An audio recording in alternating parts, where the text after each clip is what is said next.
quarta Assembleia Geral do Conselho Mundial das Casas dos Açores. E é também a casa de muitos açorianos que partiram em busca de uma vida melhor. A princípio é um bocadinho difícil, porque quando não se sabe a língua, a gente está aqui, mas o coração está sempre um bocadinho para mim. Histórias de vida que recordam o passado e falam sobre a terra que os acolheu. Quando eu vim era para ficar por 2 anos, já está há 32. Vinhamos para aqui, podíamos trabalhar, temos uma vida melhor. E ter sido uma maravilha, uma terra prometida que a gente diz. Entre a saudade e a terra prometida.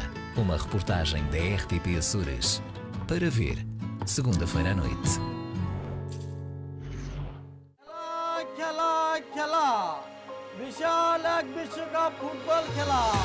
Com os olhos postos no Campeonato do Mundo no Catar, a RTP Açores estreia a sua mais recente coprodução com a Eurovisão. Uma série documental que mostra o futebol como uma oportunidade de escapar à pobreza e como pode o desporto rei ajudar na integração social. 7 histórias de 7 países que provam que o futebol é mais do que um jogo com uma bola dentro de 4 linhas.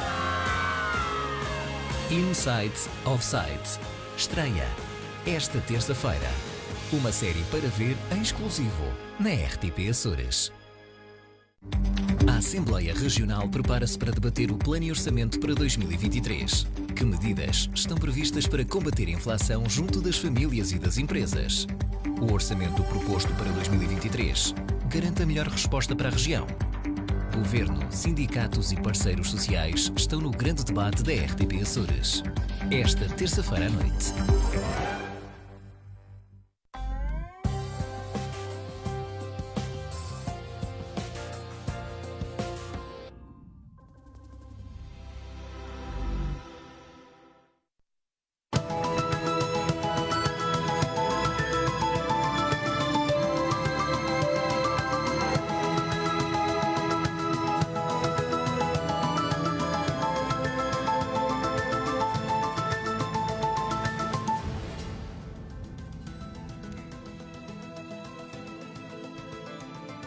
Boa noite, bem-vindo a mais um Fronteira Política, o programa de debate da RTP sobre os temas que marcam a atualidade regional. São convidados do programa de hoje os deputados à Assembleia Regional, António Lima, do Bloco de Esquerda, e Pedro Pinto, do CDS-PP. Boa noite a ambos, obrigada por terem vindo. Começamos pelo tema regional, saúde, mais precisamente a situação que se vive atualmente no Hospital de Ponta Delgada. António Lima, comece por si, uma situação frágil e que não terá melhorado com as últimas declarações do Vice-Presidente do Governo acerca deste assunto. Antes de mais, boa noite à Dulce Bradford, ao Pedro Pinto e a todos que nos acompanham. Como é óbvio, a situação que se vive no Hospital de Ponta Delgada ameaça tornar-se um problema sistémico no Serviço Regional de Saúde, porque, de facto, havendo um problema que, por um lado, de um ambiente muito difícil, que não é de agora, que se conhece e que é, infelizmente, transmitido pelos mais variados profissionais daquele hospital no funcionamento do hospital, a situação relativa às horas, ao trabalho suplementar dos médicos, já foi um problema, e continua a ser um problema nacional muito complicado. Nos Açores a dimensão não se tinha ainda manifestado com tanta intensidade, mas de facto este clima de instabilidade e de completo e até desnorte no Hospital de Ponta Delgada levou a que o problema começasse por aí e tornasse mais evidente aí. Mas de facto o problema ele existe, há uma pressão grande sobre os profissionais de saúde, há essa pressão profissional, não é, de terem que trabalhar muitas horas de trabalho suplementar, e depois quando os médicos decidem tomar uma posição, uma atitude que é naturalmente legítima e respeitável, vem o Vice-Presidente do Governo, exatamente como foi referido até pelos sindicatos, colocar gasolina na fogueira, o que é uma atitude de grande, até diria, irresponsabilidade e, como já tive a oportunidade de referir, tratando os médicos como se fossem seus subordinados, seus soldados de um qualquer regime militar. Ora, nós vivemos em democracia e não é possível tratar assim, dessa forma, falar com as pessoas dessa forma, falar com uma classe profissional dessa forma, até colocando em causa a sua ética e a sua idoneidade profissional. Isso ameaça, naturalmente, colocar a região, neste caso o Serviço Regional de Saúde, em pé de guerra, e isso é exatamente o que a região não precisa. Precisa de um Serviço Regional de Saúde em paz, que efetivamente responda às inúmeras necessidades que há na saúde. E quando temos essa instabilidade e esses problemas sistémicos no Hospital de Ponta Delgada, é que se junta esta questão relativamente ao trabalho suplementar, nós temos um problema de grande complexidade para resolver, que o Governo Regional, em vez de o resolver, em vez de pôr cobro a ele, em vez de negociar com os médicos, decide atacar os médicos. É exatamente aquilo que não se precisa nesta altura. Pedro Pinto, as declarações de Artur Lima foram feitas esta sexta-feira, entretanto já houve várias reações. Revê-se naquelas declarações? Concorda com aquilo que foi dito? Obrigado, Dulce, por este convite. Saúdo também o António Lima. As declarações de sexta-feira do Sr. Vice-Presidente são o culminar de uma semana mediática em relação a esta questão do pagamento das horas para além das 150 horas extra que os médicos fazem. Eu acho que importa aqui fazer um pouco de história. Desde há muitos anos que o CDS se preocupa com a saúde que é prestada, com as condições de trabalho dos profissionais de saúde, porque um está associado invariavelmente ao outro. Por isso que, pela mão do então deputado Artur Lima, em 2017, surgiu o Cirurges, que é exatamente para pagar cirurgias em horário extra e pagas a um preço justo. Se não houvesse esta proposta em 2017, as listas de espera hoje em dia ainda seriam piores.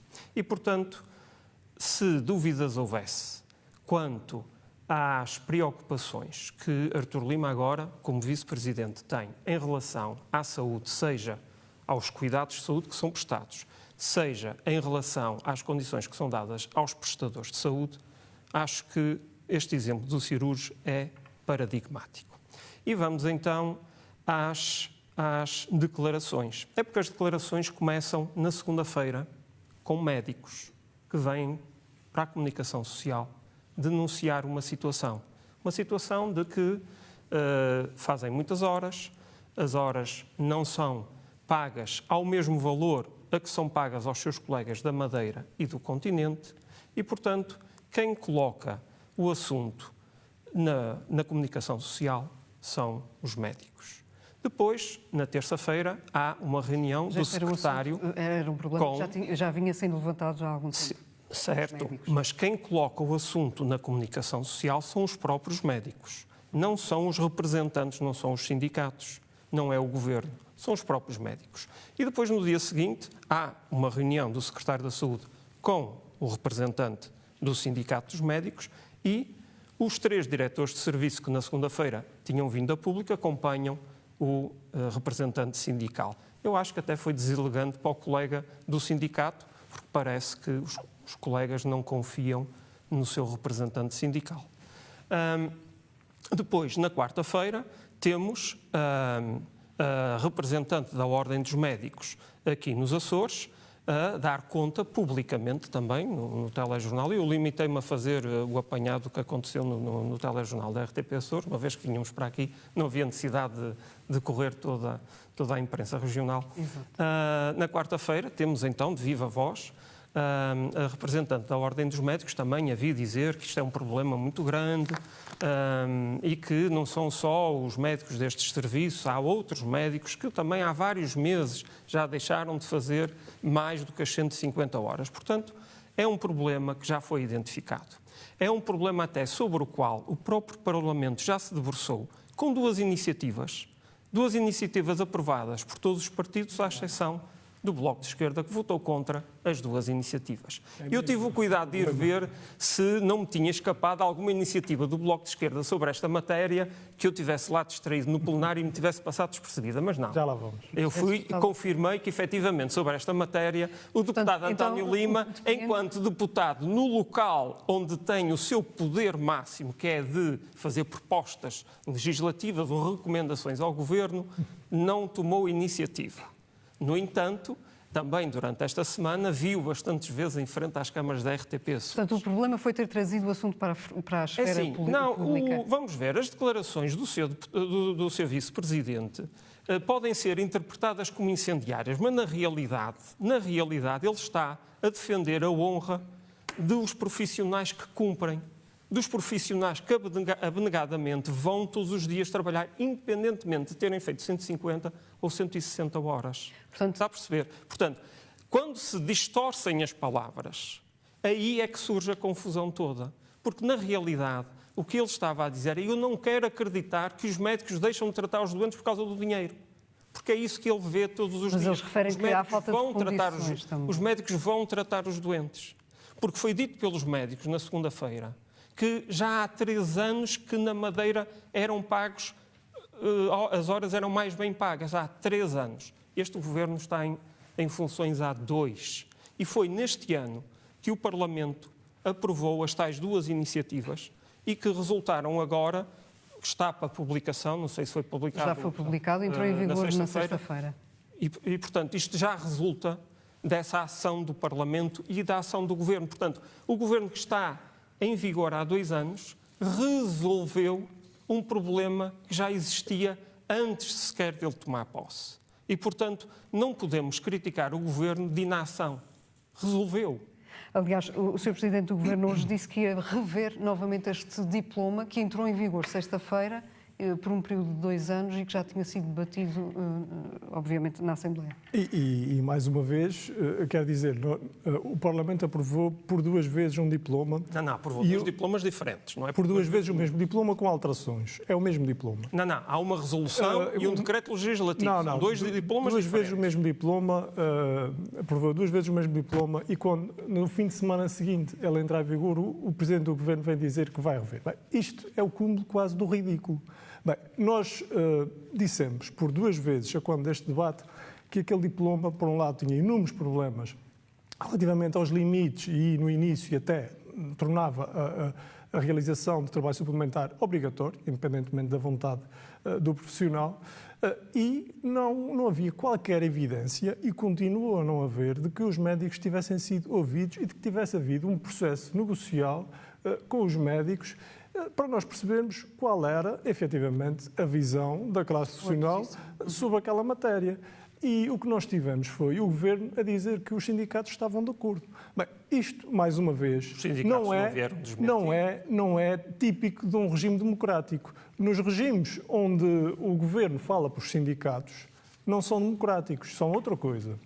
E foi isto que se passou. Aliás, a posição do Presidente do Governo, ao dizer que agora vai rever um diploma que entrou em vigor na sexta-feira passada, é assumir que aquele diploma não foi negociado, não foi bem conduzido e tem, efetivamente, problemas na sua base. E nós apontamos esses problemas no Parlamento. Infelizmente, fomos os únicos, e digo infelizmente com toda a convicção, porque, efetivamente, se aquele diploma não tivesse sido aprovado e o Governo tivesse promovido, como nós sempre dissemos no Parlamento, um processo negocial com os sindicatos, de forma transparente, para que toda a gente perceba qual é a posição de todas as partes, não se tinha chegado, talvez, a este ponto. E também não posso deixar de dizer que, efetivamente, o Pedro Pinto acha que há aqui um problema de interpretação e toda a gente, nomeadamente os médicos, toda a gente interpretou mal o Sr. Vice-Presidente, mas eu acho que interpretou bem. Discordo. E discordo pelo seguinte, Sr. Deputado. Repare, acabou de afirmar que alertou e disse em plenário que o diploma tinha problemas. Efetivamente disse. Mas fez alguma coisa. Apresentou alguma proposta de alteração? Não tinha que apresentar, porque estávamos a discutir e está no seu poder. Um diploma que não tinha passado pode apresentar as propostas de alteração que entender, mas não apresentou. Como é óbvio, achava que ele tinha que ir. E, portanto, vir agora dizer que, não, logo chamou a atenção, o governo é que foi teimoso e continua a fazer errado. Bom, isso fica bem nas câmaras. É verdade. Fica bem. É verdade. É verdade, disse, mas não fez e podia ter feito. Sim, a culpa é do Bloco de Esquerda, votou contra. Não. Votou contra aquilo que o Governo agora quer alterar. Claro que sim. Podia ter apresentado propostas de alteração. Claro que sim. Olha, eu trago aqui este gráficozinho. Passei este fim de semana a fazer isto, que é as pessoas que estão em lista de espera cirúrgica. O Governo tomou posse aqui. Daqui para cá começam a descer as listas de espera. O azul é o número total de açorianos nos Açores todos em lista de espera. O verdinho é no Hospital de Ponta Delgada. Aqui o lilás é no Hospital da Ilha Terceira e a última é no Hospital da Horta. Portanto, vemos que há aqui, no Hospital de Ponta Delgada, uma clara descida do número de pessoas à espera para cirurgia. Sabe o que isso significa? Significa que todos os funcionários, os mais de 2.200 funcionários do Hospital de Ponta Delgada, estão a trabalhar todos os dias para servir melhor os açorianos. Os números de consultas têm vindo a aumentar. E têm vindo a aumentar não em relação ao período Covid. Já estão mais elevadas do que o período pré-Covid. Significa que os funcionários médicos, os enfermeiros, mais de 350 médicos, os mais de 700 enfermeiros e todos os restantes funcionários estão se empenhando para produzir e para entregar aos açorianos bons cuidados de saúde. Há problemas? Há em todo o lado. Há em todo o lado. Falamos particularmente agora, das horas suplementares diz em bem, serviço de falamos urgência. particularmente de alguns casos. Não são todos os médicos que fazem urgência que se estão a queixar.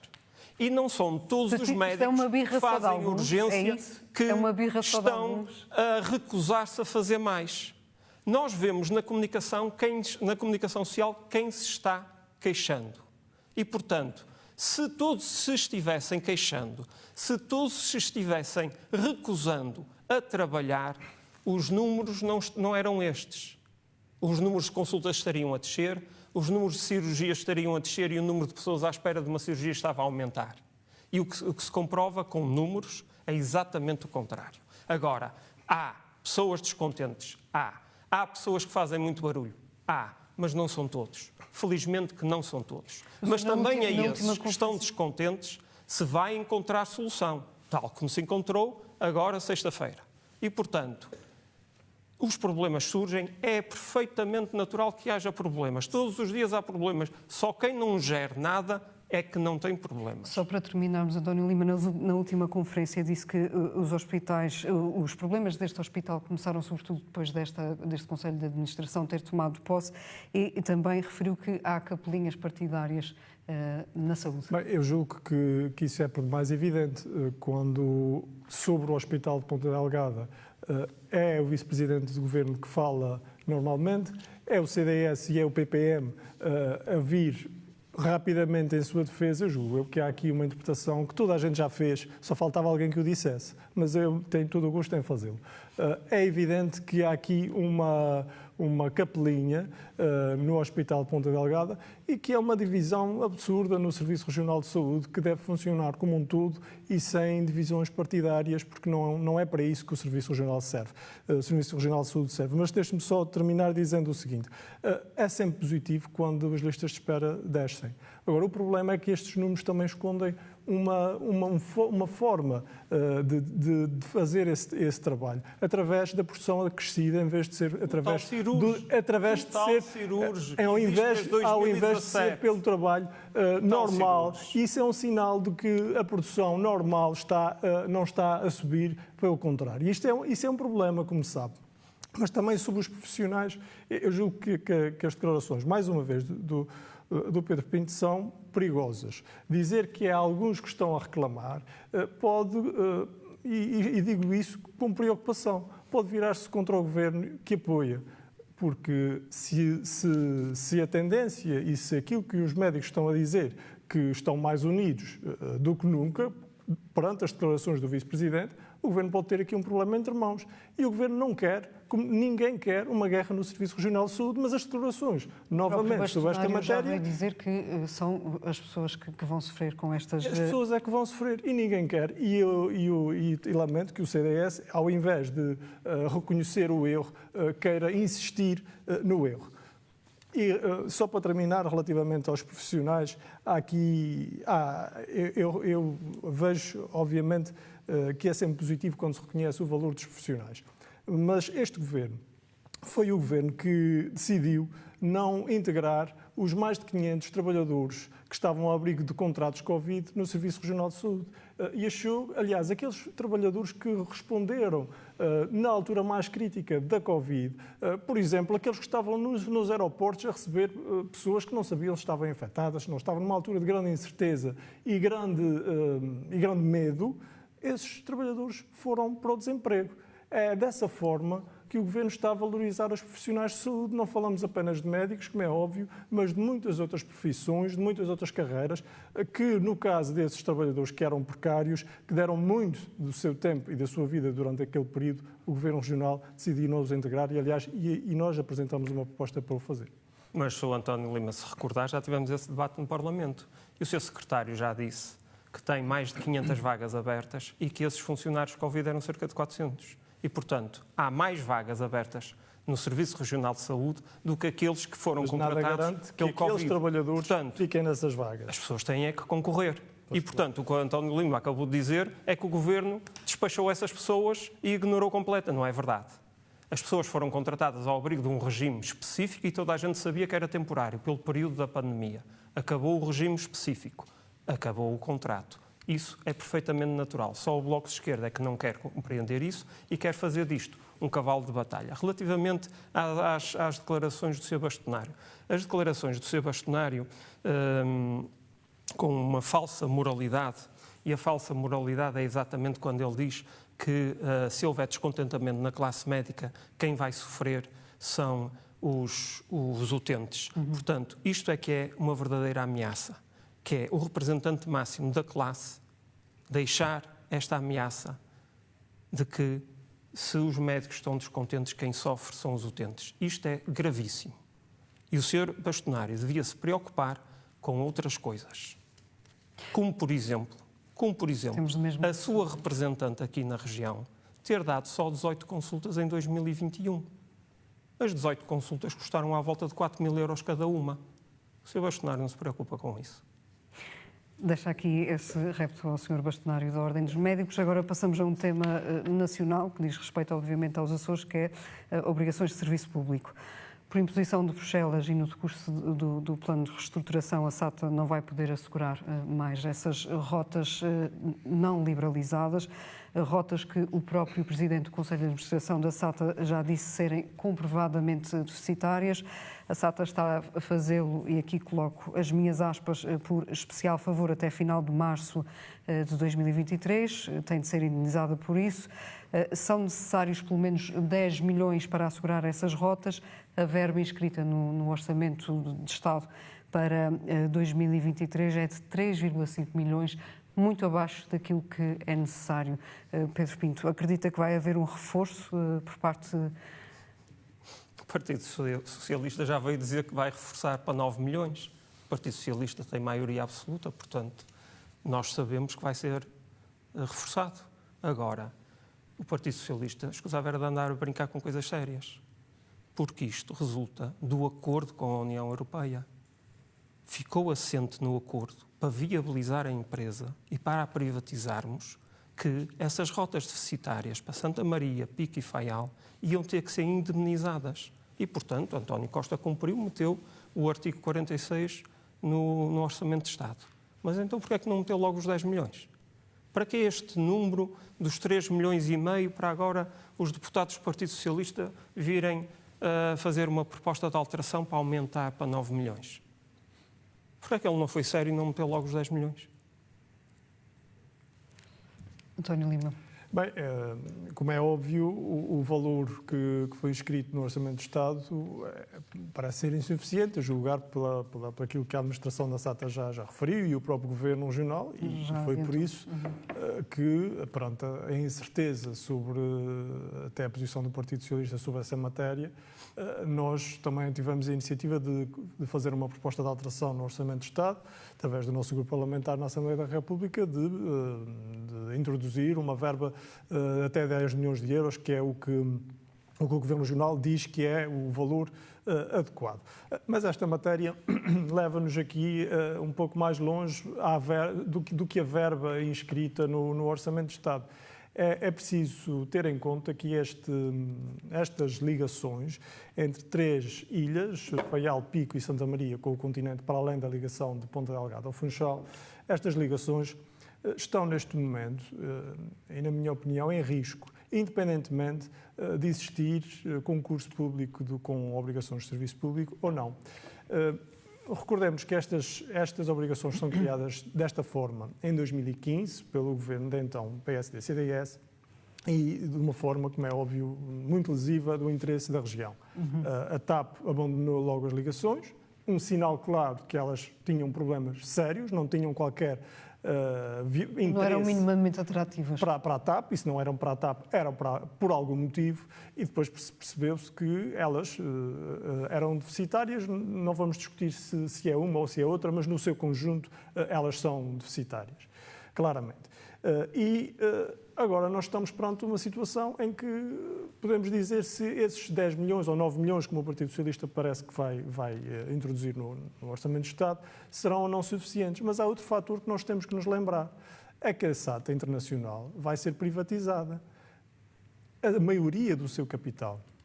Quem é que garante que a SATA Internacional privatizada vai querer operar estas rotas com este valor? Não sei se os novos donos da SATA vão querer e vão achar que esse valor é suficiente para a rentabilidade que querem para a empresa. Por outro lado, a TAP também vai ser privatizada. Quem é que garante, se a TAP em 2015 abandonou essas rotas, já privatizada, é certo, quem é que garante que uma nova TAP privatizada terá algum interesse em voar para estas rotas? O que nós estamos aqui em causa, perante este cenário, mesmo com obrigações de serviço público subsidiadas, é que elas estão em risco, porque os novos donos das empresas podem não ter esse interesse. E aqui vou à questão da privatização.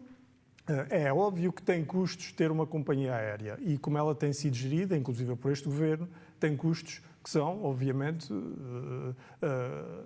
da forma como está, que não podem continuar, não podemos estar com estes prejuízos anuais. Mas há custos, mas também há benefícios. E um dos benefícios é termos ligações com o exterior, melhores ligações com o exterior. E é preciso falar a verdade às pessoas. A privatização da SATA coloca em risco estas 3 ligações. Ainda bem que o Sr. Deputado António Lima diz que é preciso falar a verdade às pessoas. Porque em 2015 o PSD e o CDS, o que eles fizeram foi liberalizar as rotas, não foi criar estas rotas. Não, criaram essas obrigações de serviço público. Existiam obrigações de serviço modificaram-nos. Há uma nova para todos os Açores e, portanto, ao liberalizar a rota da Terceira e a rota de São Miguel, ficaram, obviamente, as outras 3 gateways. Portanto, não foram criadas pelo Governo, já existiam. E, portanto, se a SATA está como está, é porque foi mal gerida no passado. Continua a ser. Olhe que não. Os números já não apontam para isso. Os números são os mesmos. Os números já não apontam para isso. E, portanto, vamos ver no fim do ano. E, portanto, faz parte do acordo de salvar a empresa, faz parte ter que pagar estas rotas. E, portanto, quem tem que pagar é o Estado, porque é o Estado que tem que garantir a continuidade territorial.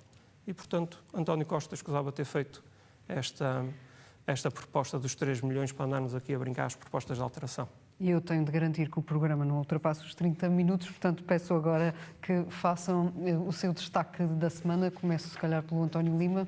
Não sei se está preparado. Claro que sim. Eu queria destacar um assunto que não diz respeito apenas à região, nem apenas ao país, mas diz respeito ao mundo, ao planeta como um todo, que é, por um lado, a realização da Conferência Climática no Egito, que tem lugar de 16 a 18 de novembro, para novamente operacionalizar um conjunto de medidas que estão inscritas em acordos, tanto o Acordo de Paris como o Acordo de Glasgow, mas que tardam em ser concretizadas e que mesmo assim são insuficientes para a emergência climática que nós estamos a viver. E sobre este assunto em concreto, queria destacar principalmente aquilo que tem sucedido no nosso país com o movimento da greve climática, que tem estado muito ativo, não só durante as anteriores conferências, mas nesta com uma intervenção que causa alguma polémica, mas que tem essa grande vantagem de alertar para o problema climático, para a emergência climática, e afirmando que os jovens, mais uma vez, estão na liderança da preocupação com o futuro, que é o seu futuro, que é o nosso, ocupando escolas pacificamente, e estão efetivamente a dar um grito de alerta que é preciso fazer alguma coisa e não ficar a ver o tempo passar. As petrolíferas este ano estão a aumentar a nível mundial os seus lucros entre 100% e 600%. Ou seja, alguém ganha muito com o facto de se manter como está. Pedro Pinto, o seu destaque da semana? Olha, a salvação de Kherson, na Ucrânia. Parece que, finalmente, alguém se sentou à mesa das negociações e não é que a guerra vá acabar já, mas parece que pode ser um ponto de viragem na guerra.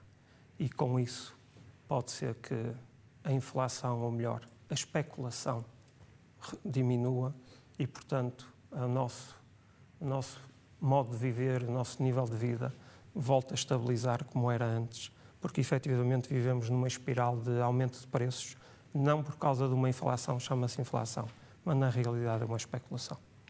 Muito obrigada a ambos pela vossa presença neste Fronteira Política, e nós voltamos para a semana com mais assuntos e outros convidados. Tenham uma boa noite e uma excelente semana.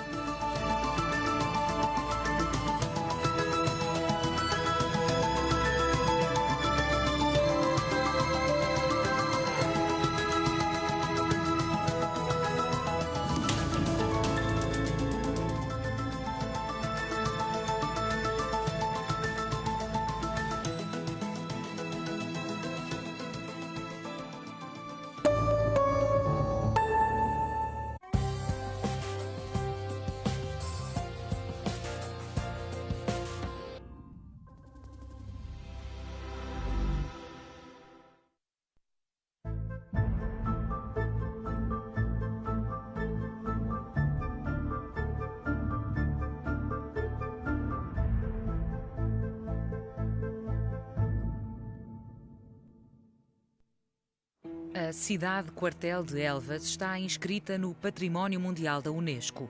Dentro das muralhas do centro histórico fica o Museu Militar de Elvas, um dos maiores de Portugal, com os seus 150 mil metros quadrados. As fortificações da cidade são o principal motivo da entrada na prestigiosa lista da Unesco. A partir da restauração, em 1640, Elvas, chave do reino, tem de ser protegida dos ataques dos Filipes, ansiosos por retomar o trono português. Projeta-se a fortificação da cidade fronteiriça. O coronel Guilherme Antoine de Valleré, um francês, um engenheiro hidráulico, é também incumbido de resolver um problema da cidade.